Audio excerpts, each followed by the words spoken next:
ईमानदारी से जीना चाहिए कि बेईमानी से जीना चाहिए? अच्छा ये बताओ, झूठ बोलना सही है क्या? मेरे हिसाब से सही है। तो फिर आपको सच ज्यादा फायदा दे पाया कि झूठ ज्यादा फायदा दे पाया? मेरे को तो साहब झूठ ने ज्यादा फायदा दिया, लेकिन मेहनत बहुत करना पड़ी। लाठी से मारा, पत्थर से मारा, तलवार से काय से मारा? जी महाराज जी प्रणाम। जी महाराज जी मेरा एक क्वेश्चन था कर लो क्वेश्चन। कि जैसे सच बोल के जीना चाहिए कि झूठ बोल के जीना चाहिए? ये क्या था? और दूसरा प्रश्न ये है कि ईमानदारी से जीना चाहिए कि बेईमानी से जीना चाहिए? सच बोल के जीना चाहिए। जी। अच्छा ये बताओ, झूठ बोलना सही है क्या? मेरे हिसाब से सही है। कैसे कैसे सही है बताओ? अब यदि मान आपके लीजिए- हिसाब से सही है तो फिर उसे सिद्ध करो, बताओ। मान लीजिए महाराज जी मैंने आज से 20 साल पहले एक हत्या की। एक हत्या की। अब मजिस्ट्रेट साहब के सामने सच बोल लेता तो मुझे लंबा टांग देते। हाँ, फिर क्या किया आपने? जी फिर क्या किया आपने? मैंने पहले तो सच बोला घर वालों को छुड़वाने के लिए, फिर बाद में झूठ बोल दी। तो फिर आपको सच ज्यादा फायदा दे पाया कि झूठ ज्यादा फायदा दे पाया? मेरे को तो साहब झूठ ने ज्यादा फायदा दिया, लेकिन मेहनत बहुत करना पड़ी। सच ने फायदा नहीं दिया।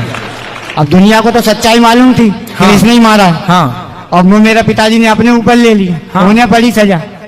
अब चक्कर ये है सर कि मैं मतलब ये जानना चाह रहा हूँ कि मतलब मैंने तो सच बोला, लेकिन दुनिया को मालूम था सर, तो उसकी अपेक्षा जब बाहर की नजर जो पड़ती है, मान लीजिए आप अपराधी हैं, अपराध किया है, लेकिन सत्यता पे अपराध हुआ। मान लीजिए आपकी कोई सहायता नहीं कर रहा, जैसे आप मान लीजिए कि पुलिस एक सहायता के लिए बैठी हुई है। हाँ। और पुलिस के पास आपने आवेदन किया कि सर मुझे ये आदमी परेशान कर रहा है, और ऐसे में पुलिस आपकी सहायता ना करके, क्योंकि उनके पास पैसे वाले वो लोग थे और उनका थोड़ा सा समाज में रुतबा था, और उन्होंने मेरी सहायता नहीं की, और ऐसी अपेक्षा में वो मर गए।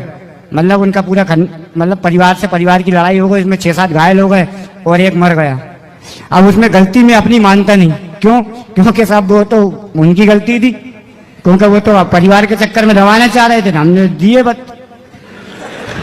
तो आपने कैसे मारा फिर उनको? जी आपने कैसे मारा उनको? अरे यार कितना ही मारे।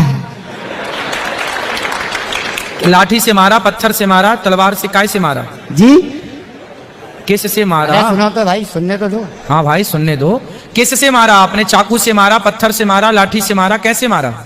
अरे उसमें सर हम भी कई लोग थे, मतलब लड़ाई झगड़े में चारों तरफ से हुई वो, तो अब उसमें अब ज्यादा गहराई में नहीं जाना चाहता महाराज जी, लेकिन फिर भी मेरे कहने का मतलब ये है कि अगर पुलिस प्रशासन यदि पैसा लेके गलत कार्रवाई करेगा तो ऐसी अपेक्षा में संसार में कुछ भलाई तो दिख नहीं रही है, क्योंकि बुराई दिख रही है मुझे। सही है।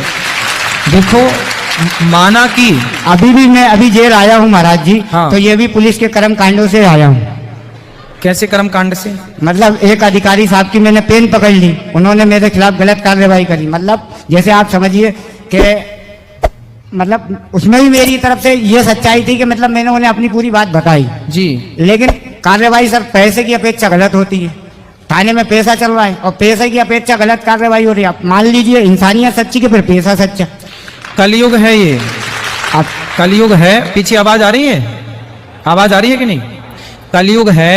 सत्य को जमाना छोड़ दे तो छोड़ दे, पर सत्य को हम और आप ना छोड़ें, क्योंकि देर में ही सही भगवान जब भी साथ देंगे तो सत्य का ही साथ देंगे। इसलिए सत्य को याद रखिए, सत्य को बनाए रखिएगा। माना कि झूठ का बोलबाला है, माना कि झूठ का बोलबाला है, पर इस झूठ के बोलबाले में कहीं ना कहीं सत्य सांस ले रहा है, अभी जिंदा है, उसे जिंदा रहने दिया जाए। ठीक है? ठीक है महाराज, खुश रहिए। Thank you.